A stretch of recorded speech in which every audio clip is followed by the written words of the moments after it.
Attaquer des policiers, s'en prendre à la police d'État, eh bien on voit bien qu'aujourd'hui ça nous met justement dans tous nos états. Alors si c'est pas nous qui les jugerons assurément, moi j'aimerais juste qu'on m'explique quelque chose. Comprendre le process type de ces types avant leur procès justement. Donc sans barre de fer, je vous invite à la barre citoyenne. Expliquez-nous. Les assaillir par agression, pourquoi? Expliquez-vous. Par révolution? Vous seriez donc des révolutionnaires qui ne manquent pas d'air à une ère justement assiégée par le poids des institutions et du pouvoir, des assignés à résistance par une police despotique, des fervents défenseurs et agresseurs au nom de la justice contre les injustices subies. Donc en gros, le 18 mai 2016, ce serait un peu votre 14 juillet 1789, c'est ça. Le 18 mai 2016, prise d'un scénic de la police à Paris, c'est un peu votre 14 juillet 1789, prise de la Bastille, fait historique. Votre révolution française, quoi. Alors, à la différence près, je me permets que les révolutionnaires forcèrent les portes de la forteresse. Vous, d'une voiture. J'ai souri? Non, j'ai rien dit.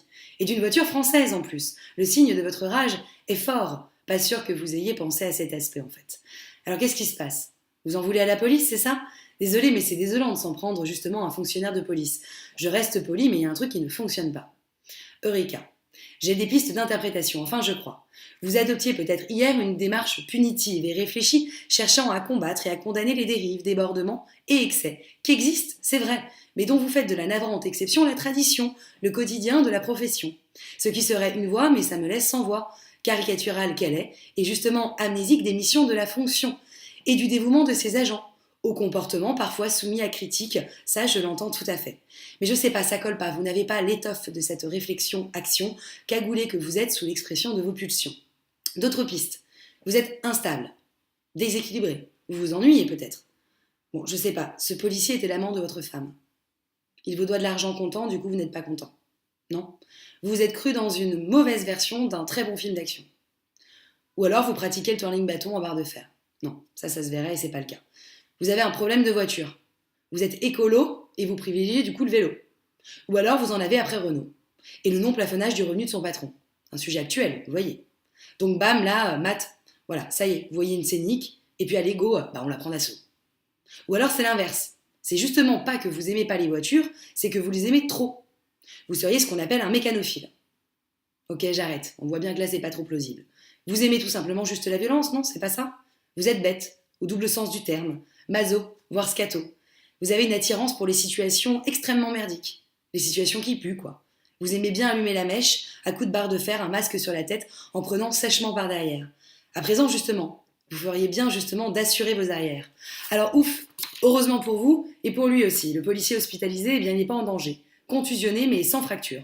Reste la fracture sociale sur laquelle vous avez le tout petit, mérite de nous faire mettre le doigt.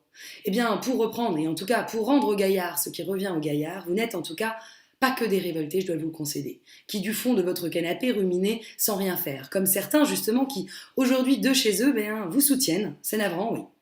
Mais je vous le concède, et c'est un cadeau, vous avez des airs d'un révolutionnaire, vous agissez, mais vous êtes sans courage, ne vous reste que la rage dissimulée derrière vos capuches, isolée dans votre délire, des révolutionnaires de la bêtise justement.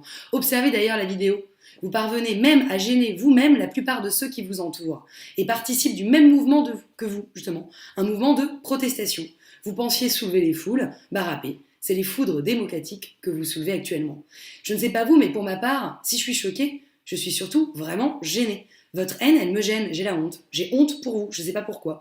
Vous savez, comme au cours d'une soirée où le type d'à côté se ridiculise d'ivresse, dit n'importe quoi, voire agit mal. Eh bien, vous êtes comme lui, bourré de bêtises. Donc je sais pourquoi en fait. Alors wake up, on se réveille, car le monde est fatigué par la haine, justement pour reprendre les beaux mots de Gandhi.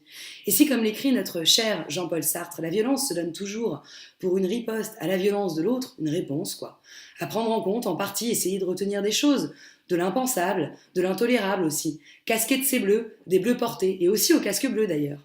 Ne perdons pas de vue que la violence, quelle qu'elle soit, est toujours une force faible, pour reprendre les mots de Yankelevitch. Et là, nous sommes forcés de dire que c'est presque faible d'ailleurs de le dire aujourd'hui. Alors à vous qui jouez les révolutionnaires, cyniques, attaquant la police en scénique, avant de faire justement la révolution, commencez par réformer votre cœur quand il perd justement et quand il en perd justement du cœur. Vous vous sentirez moins seul au réveil et vous nous éviterez un tel embarras et j'espère que c'est globalement aujourd'hui, bras sous bras, qu'on partage cela. Je vous souhaite une belle soirée et je vous embrasse.